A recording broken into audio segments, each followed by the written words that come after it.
Lakshmi Srinivasa jewelleries proprietors Duggi Srinivasarao, Duggi Abhinay, IT hub ఎదురుగా Yellandu cross road, Khammam. నమస్తే, welcome to Suman TV Khammam. నేను మీ శిల్ప.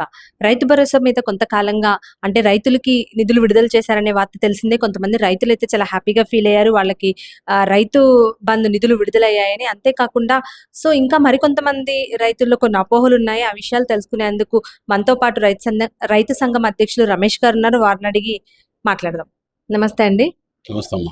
సార్ చెప్పండి, అంటే ఇప్పటికీ ఇంకా రైతుల్లో అంటే మిశ్రమ అనుమానాలు ఉన్నాయి, అంటే చాలా డౌట్స్ ఉన్నాయి. సో వాటి గురించి వివరించండి. డౌట్స్ అవసరం లేదమ్మా, ఎందుకంటే ఈసారి రైతు బంధు ఖరీఫ్ సంబంధించి సంపూర్ణంగా సాగు భూములందరికీ పడతా ఉన్నాయి. ఇది పెట్టుబడి సహాయం ప్రభుత్వం చాలా మంచి నిర్ణయం తీసుకుంది ఈ విషయంలో. గతంలో జరిగినటువంటి ఖరీఫ్లో కొన్ని ఎకరాలకే పరిమితం చేసి చేతులు ఎత్తేసారు కాబట్టి ఈసారి అలాంటిది చేయలేదు. ఆనాడు ఉన్నటువంటి పరిస్థితి గవర్నమెంట్ దగ్గర కొంత బడ్జెట్ లేక ఏదో కారణంతో కొంత ఇబ్బంది పడ్డారు. ఈసారి మాత్రం వ్యవసాయం చేసుకునే ప్రతి సాగులో ఉన్నటువంటి భూమికి ఒక రైతు సహాయం మాత్రం సంపూర్ణంగా అవుతుంది. అలాంటి డౌట్ పడాల్సిన అవసరం లేదు. మేము రైతు సంఘాలకు కూడా చెప్తున్నాం, ఎవరైనా పడలేదు అని మా దృష్టికి అయితే ఇంతవరకు తీసుకురాలేదు. అందరూ కూడా మాకు డబ్బులు పడుతున్నాయి, మా అందరికీ రోజు వస్తున్నాయి అని చెప్తున్నారు. మేమైతే దీంట్లో చాలా సంతోషాన్ని వ్యక్తం చేస్తున్నాం.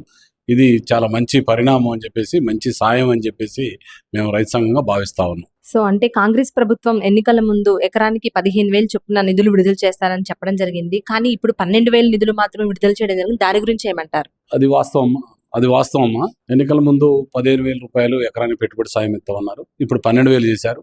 అది వాళ్ళు ఓపెన్గా చెప్పారు, అసెంబ్లీ సాక్షి చెప్పారు, వాళ్ళు ఓపెన్గా చెప్పారు. దానికి కూడా రైతాంగం ఫిక్స్ అయి ఉంది. కాకపోతే ఏంటంటే అవి కూడా సక్రమంగా అందిస్తే బాగుండదని భావించాం. అవి ఇప్పుడు సక్రమంగా అంతనే కూడా మేము భావిస్తా ఉన్నాం.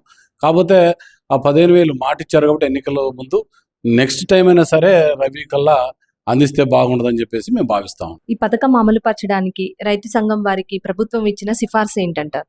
ఈ రైతు సంఘం వారు ఈ పథకం అమలు చేయడానికి వారు ఇచ్చినటువంటి సిఫార్సు ఒకటే అమ్మా. రైతుకి వ్యవసాయంలో నిలబడటానికి పెట్టుబడి సాయం అనేటువంటి పథకాన్ని ప్రభుత్వం తీసుకొచ్చింది. ఈ ప్రభుత్వం దాన్ని ఇంకొద్ది పెంచి ప్రయత్నం చేస్తుంది కాబట్టి ఇది మంచి సహాయం అని చెప్పేసి భావిస్తా ఉన్నాం. ఇది ఆ రకమైనటువంటి సిఫార్సుతోని రైతు చైతన్యవంతుడితోని ఆర్థికంగా నిలబడటానికి ఈ పథకం ఉపయోగపడుతుందని చెప్పేసి వాళ్ళు ముందుగా మనకి చెప్పడం జరిగింది. అదే మేము భావిస్తా ఉన్నాం. ఇది దీంతో సరిపోదు, సమగ్ర వ్యవసాయ చట్టం రావాల్సిందే. భవిష్యత్తులో సోమనాథం సిఫార్సులు కమిషన్ ఏదైతే ఉందో ఆ కమిషన్ అమలు చేస్తే కేంద్ర రాష్ట్ర ప్రభుత్వాలు రైతాంగం పట్ల మేలు జరిగినట్టుగా భావించడానికి అవకాశం ఉంది చెప్పేసి ఆ సిఫార్సుల కోసం చూస్తున్నాం తప్ప ఈ సిఫార్సులు అనేది తాత్కాలికంగా సహాయాలు మాత్రమే అని చెప్పేసి మేము భావిస్తాం. రైతు భరోసా నిధులు అంటే ఎన్నికలకు ముందు కానివ్వచ్చు, ఎన్నికల తర్వాత కానివ్వచ్చు, విడుదల చేస్తారనే భావన ప్రజల్లో వచ్చింది. దాని గురించి మీరేమంటారు? అట్లాంటిదేనమ్మా, ఖరీఫ్ స్టార్ట్ అయింది జూలైలోనే. అందుకని సకాలంలో రైతుకి పెట్టుబడి సాయం అందిస్తే రైతు ఇబ్బంది లేకుండా దుక్కులు దున్నుకొని విత్తనాలు కొనుక్కొని పంట పండించుకోవడానికి అవకాశం ఉండదని చెప్పేసి ప్రభుత్వం భావించింది. ఎన్నికలు అనేది అది చాలా ఎన్నికలకు సంబంధించినటువంటి ప్రణాళికలు వేరుంటాయి. అయినా ఎన్నికలు ఇప్పుడు జరుగుతున్నాయనేటువంటి నమ్మకం కూడా లేదు.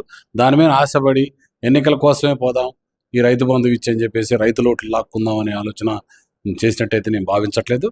అది కూడా ఎవరికి ఆ అభిప్రాయం అవసరం లేదు. ఎందుకంటే ఇది జూలై అనేది ఖరీఫ్ టైం, వ్యవసాయం సాగు చేసుకునే టైం.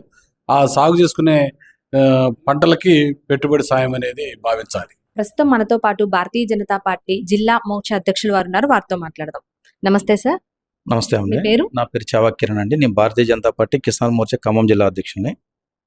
ఏదైతే మనం ఇప్పుడు రైతు భరోసా గురించి కానీ ఇది మాట్లాడుకున్న పరిస్థితి ఏంటంటే, వాస్తవంగా రాష్ట్ర ప్రభుత్వం అనేది అంతకుముందు మన కేసీఆర్ కానీ మన బీఆర్ఎస్ ప్రభుత్వంలో కానీ ఏదైతే రైతు భరోసా రైతు బంధు ఇప్పుడు రైతు భరోసా చేశారు.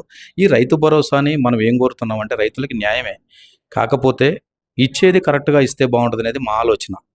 ఈరోజు ఒక దగ్గర వీళ్ళు ప్రభుత్వం వచ్చి కూడా సంవత్సరం అవుతుంది. ఈ సంవత్సరంలో ఇప్పుడు 3 దఫాలు ఇవ్వాల్సింది ఒక్క దఫా పూర్తయి ఈ 2వ దఫా అనేది మొన్నటిదాకా 3 ఎకరాల లోపు వేశారు ఫస్ట్ దఫా వాళ్ళకి, తర్వాత దఫా వాళ్ళకి.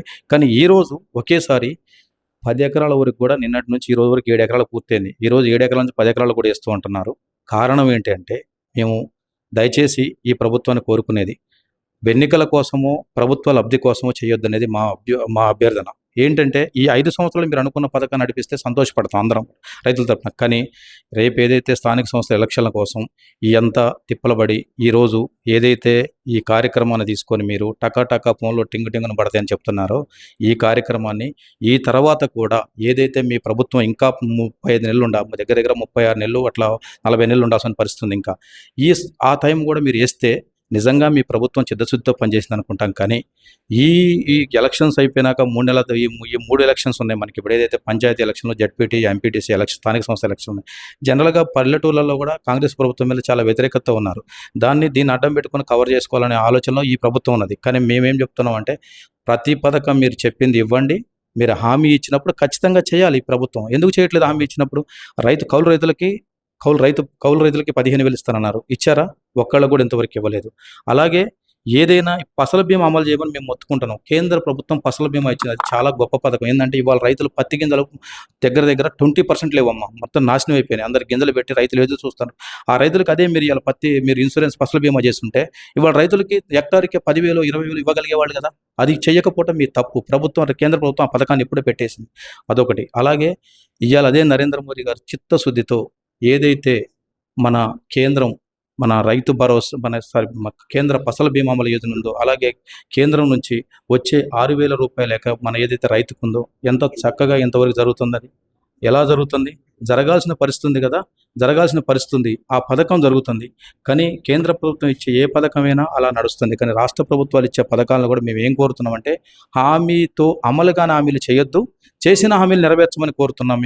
ఖచ్చితంగా మేము ఇప్పుడు ఒకటే కోరుకుంటున్నాం, ఈ పథకాన్ని 10 ఎకరాలు వేసేదాన్ని ఇప్పటి నుంచి మీ ప్రభుత్వం అయిపోయే వరకు వేస్తే నిజంగా మీకు చిత్తశుద్ధి ఉన్నట్టనే అనుకుంటున్నాం. అట్లాగే ఇంకా చాలా రకాల పథకాలు, ఆ బోనస్ 500 రూపాయలు ఒక్కసారి ఇచ్చారు, మళ్ళీ ఇవ్వలేదు. అలాగే ఏదో గ్యాస్కి ఇస్తానన్నారు, అవి ఒక్కసారి చేశారు. అంటే ఈ సంవత్సరాల్లో ఒక్కసారి చేసి ఎలక్షన్ల కోసం ఎదురు చూడొద్దు. మేము కోరేది ఈ 5 సంవత్సరాలు మీ పథకాలు చేయకపోతే భారతీయ జనతా పార్టీ తరపు నుంచి మేము ఖచ్చితంగా మిమ్మల్ని ఖచ్చితంగా నిలదీస్తాం. మీరు చేయాల్సిందే. ఈ పథకాలు అమలు కాని పథకాలు అమలు చేశారు మీరు, కానీ చేయాలి. మీరు చేయకపోతే చేతగాదు లేవు అనే మాట రావద్దు. ఎలక్షన్ ముందు ఎలా చేశారో ఎలక్షన్ అయిపోయాక అలా వేయాలి. ఈ ప్రజలు కూడా ఎదురు చూడాలి. అట్లే ఏంటి, ఎలక్షన్స్ ముందు ఇప్పుడైతే ఏదైతే 10 ఎకరాలకు వేశారో మీరు రేపు పొద్దున మీరు కూడా మీ ఆలోచనలని పూర్తిగా మార్చుకొని నిజంగా పనిచేసేవాడికి ఓటేయండి, పనిచేసే వాళ్ళకే ఓటేసి గెలిపించుకోండి తప్ప ఈ ఒక్కరోజు ఆలోచించే వాళ్ళ గురించి అయితే మీరు ఆలోచన చేయవద్దనేది నా కోరిక. సో రైతు మార్కెట్ చైర్మన్ గా ఉన్న మీరు ఇప్పుడు జరుగుతున్న రైతు భరోసా గురించి చెప్పాలంటే ఏం చెప్తారు? గౌరవ రాష్ట్ర వ్యవసాయ శాఖ మంత్రులు రైతు నాయకుడు కావటం, రైతు వ్యవసాయ మంత్రిగా ఉండటం మనకి ఒక వరం. ఎందుకంటే రైతు యొక్క కష్ట సుఖాలు తెలిసిన వ్యక్తిగా ఇవాళ ఉన్న పరిస్థితిలో దాదాపు 9,000 కోట్ల రూపాయలని రైతు భరోసా కింద ఇవ్వటం జరుగుతూ ఉంది. ఈ రోజు వరకు 7 ఎకరాల వరకు పడ్డాయి. దాదాపు 1,50,00,000 ఎకరాలకి 75 లక్షల మంది రైతులకు రైతు భరోసా ఇవ్వటము. ఇది మెయిన్ ఏంటంటే వ్యవసాయ సీజన్ స్టార్ట్ అయింది కాబట్టి విత్తనాలకు కానీ లేకపోతే సేమ్ టైం మందులకు కానీ వాటన్నిటికి కూడా రైతులకి ఎంతో ఉపయోగకరంగా ఉంటుంది. ఈ రోజు వరకు 7 ఎకరాల వరకు పడ్డాయి. మిగిలినవి కూడా రోజు మొత్తం పడుతూనే ఉన్నాయి. దీనివల్ల గౌరవ రాష్ట్ర ముఖ్యమంత్రి గారికి అదేవిధంగా వ్యవసాయ శాఖ మంత్రులకి ఈ రైతు భరోసా ఇవ్వటం చిన్న రైతులందరికీ, అదేవిధంగా కౌలు రైతులకు కూడా ఇప్పుడు ఉన్నటువంటి పరిస్థితిలో ఇవన్నీ ఆమోదయోగ్యంగా ప్రజల యొక్క మన్నలను పొందుతూ ఇటువంటి కార్యక్రమాలు చేయటం హర్షించదగ్గ విషయం. మీ ఒపీనియన్ కూడా చెప్పండి సార్, ఇప్పుడు జరుగుతున్న రైతు భరోసా పైన. రైతు భరోసా అనేది వాస్తవానికి రైతులు ఇప్పటి వరకు మంచి ఇబ్బందులో ఉన్నారు. గవర్నమెంట్ కూడా మంచి టైంలో రైతు భరోసా ఇస్తుంది. రైతులకు ఇప్పుడు ఇచ్చే రైతు భరోసా విత్తనాలకు కానీ, మందు కట్టలకు కానీ, కూలోళ్ళకు కానీ అన్ని విధాలు ఉపయోగపడుతుంది చెప్పి గవర్నమెంట్ ఇట్లా ఇవ్వటం వల్ల రైతులు కూడా చాలా సంతోషకరంగా గవర్నమెంట్ చాలా మంచిగా చేస్తున్నారు. రేవంత్ రెడ్డి గారు, వ్యవసాయ శాఖ మంత్రి గారు కూడా చాలా శ్రద్ధతో మాకు టైం ప్రకారం ఇస్తున్నారని చెప్పి చెప్పడం జరిగింది.